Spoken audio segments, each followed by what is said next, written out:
ಮಗಳಿಗೊಂದು ಗುಡಿ ಪೂಜಿಸಿ ದಿನವಿಡಿ ಪತಿಯೊಳಗಿರುವಳು ಸತಿಯು.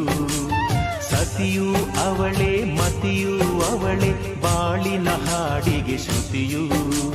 ಪತಿಯ ಏಳಿಗೆ ಸತಿಯ ಕೈಲಿದೆ.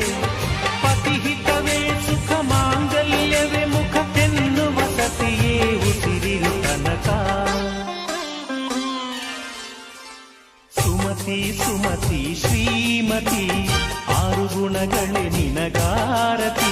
ಮನಕ್ಕೆ ಕೊಡತಿ ಮನೆಗೆ